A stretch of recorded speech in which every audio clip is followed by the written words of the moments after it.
बच्चों आज जो है वो RS अग्रवाल का कुछ क्वेश्चन को जो थोड़ा सा अच्छे क्वेश्चन है उसको हम सोल्व करके दिखा रहे हैं, ठीक है।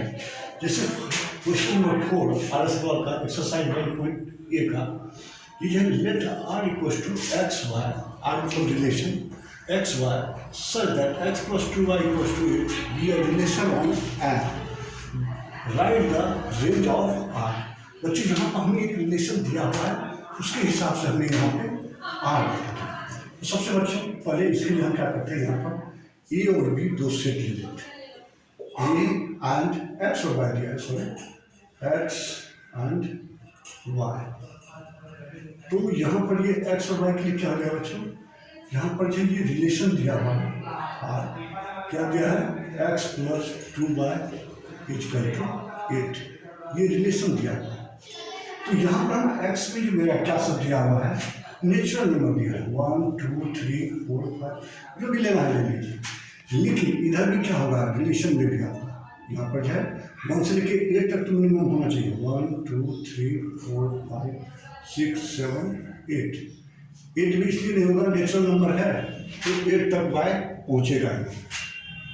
अब देखो बच्चों यदि हम y का वैल्यू 1 लेते हैं यहाँ तो 1 लेते हैं तो x का वैल्यू 6 हो रहा है, 6 यहाँ पे और भी ले सकते हैं 7 पे ले लीजिए 7, ठीक है।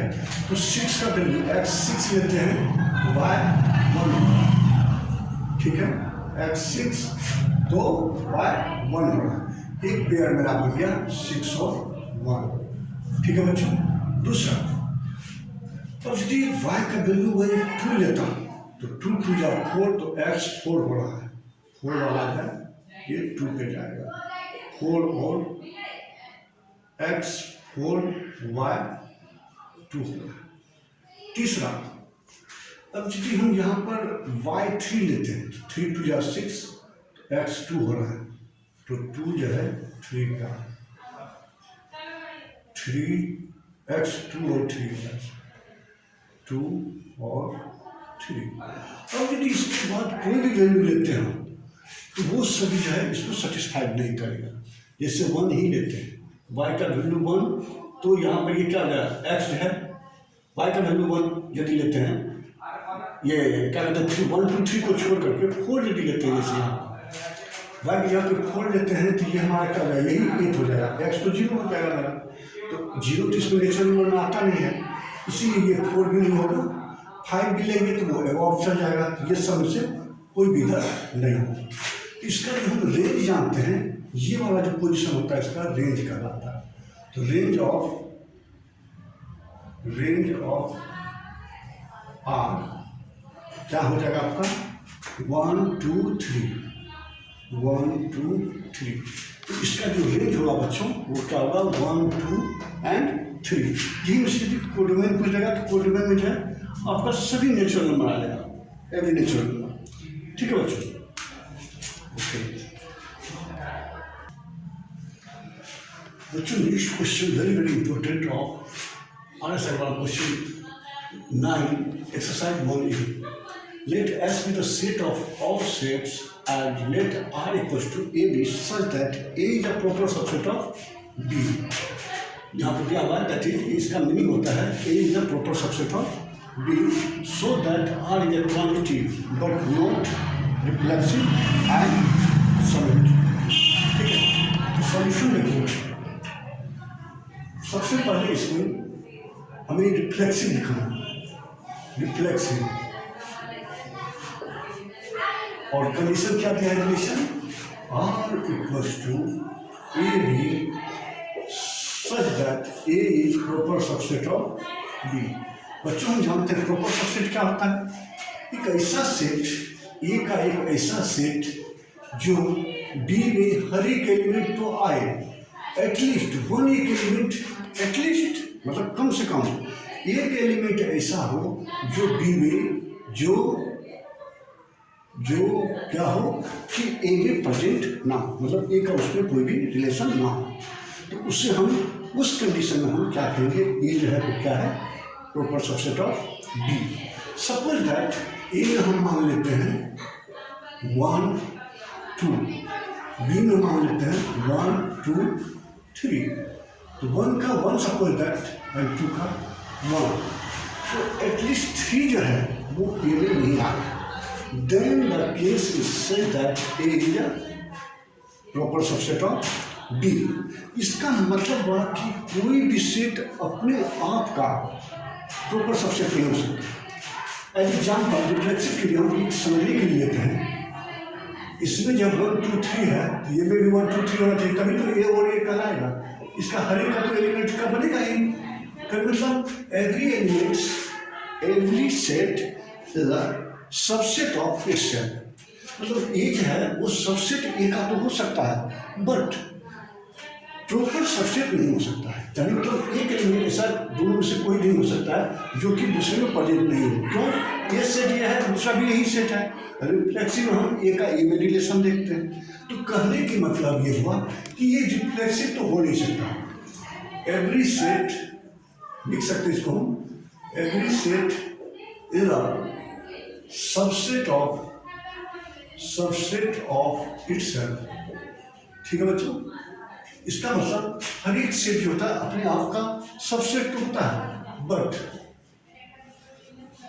Not proper subset. ओके बच्चों, समझ में आ गया हो? क्योंकि ये जो है अपने आप का सबसेट तो हो सकता है लेकिन प्रॉपर सबसेट नहीं हो सकता। तो हम बात करते हैं सिमेट्री का।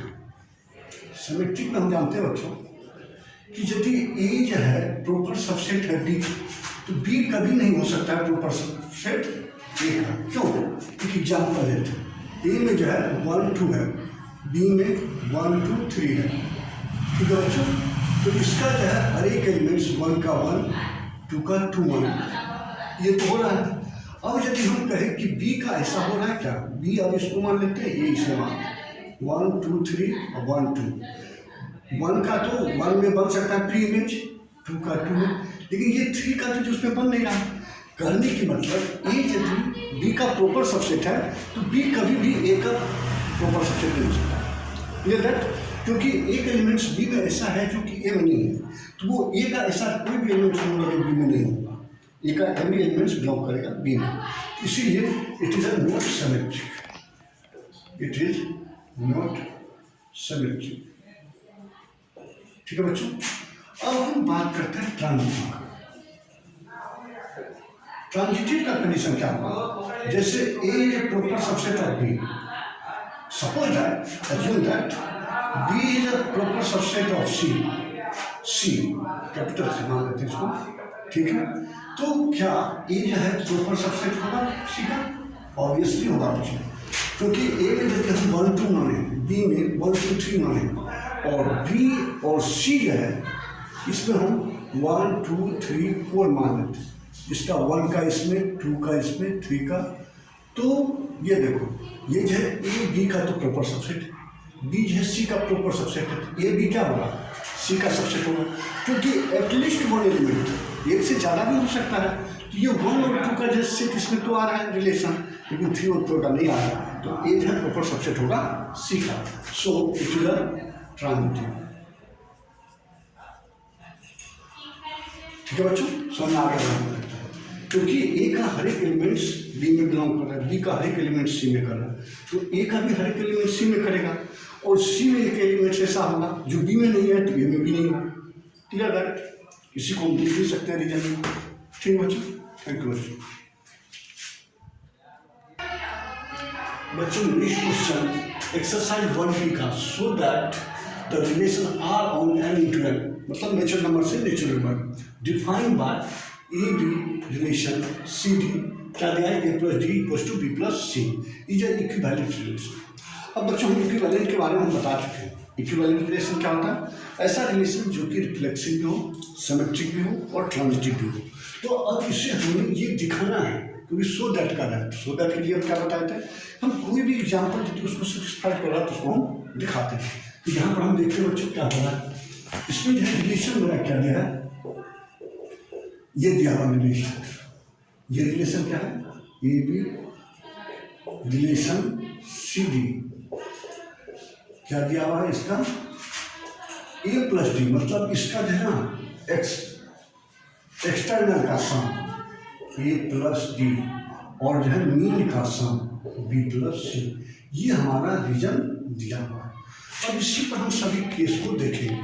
तो बच्चों यहाँ पर जो है सबसे पहले रिफ्लेक्सिव के बारे में बात करते हैं। रिफ्लेक्सिव के लिए क्या हो रहा है बच्चों, A B relation A B में होना चाहिए क्योंकि इस शब्द के बारे में इसमें बात करते हैं। तो यहाँ पर दिस इम्प्लाइज क्या हो जाएगा बच्चों, इसका एक्सटर्नल ए प्लस बी, इसका जो है मीन। देखो बच्चों ये जो A B A plus B equal to B plus A, क्या ये सही है? इट इज ट्रू है। बट यहाँ पे कंडीशन क्या लिखी है, it is true because a plus b equals to b plus a is a commutative relation. Addition of commutative is a addition of commutative law.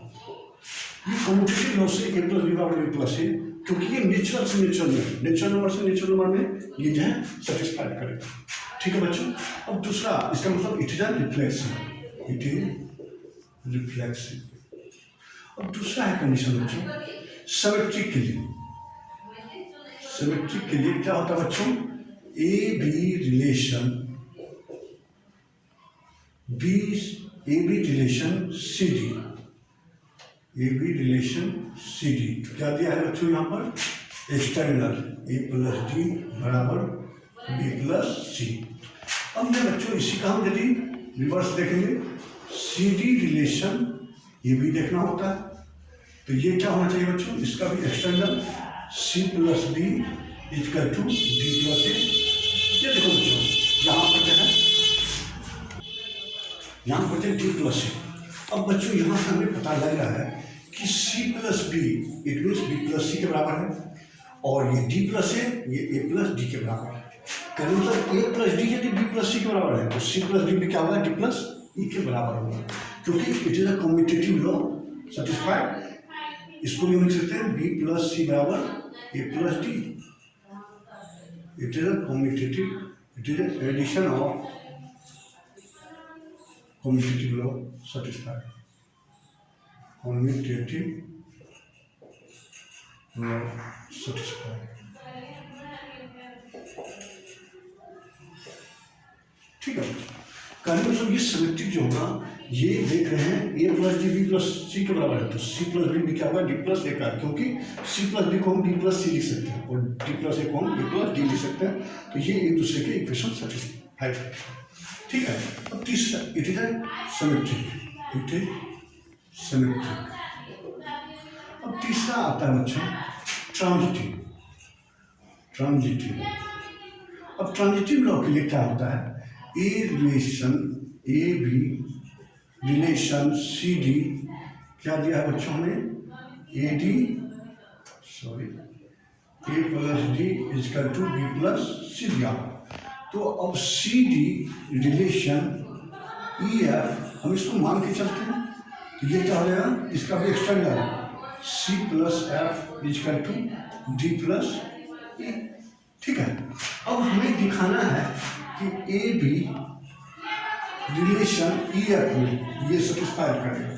अब इसके लिए बच्चों देखो क्या होगा, यदि हम इस दोनों को ऐड कर दें, इक्वेशन फर्स्ट और सेकेंड यदि ऐड कर दें, ये सी वाला इधर से कैंसिल, ये डी जो है इधर से कैंसिल, और ऐड करेंगे तो ए प्लस एफ इसका क्या होगा, बी प्लस सी हो जाएगा बच्चों। मतलब ये क्या होगा, ये सही है, ए एक्सटर्नल का सम और जो है मीन का सम। It is transitive, it is transitive. ठीक है। ये जो सभी लॉ सेटिस्फाइड कर रहा है, रिफ्लेक्सिव, सिमेट्रिक और transitive. Then the say that it is a equivalent relation. तो इसका मतलब है ये तीनों रिलेशन सेटिस्फाइड कर रहा है, तो ये इक्विवेलेंट रिलेशन होगा।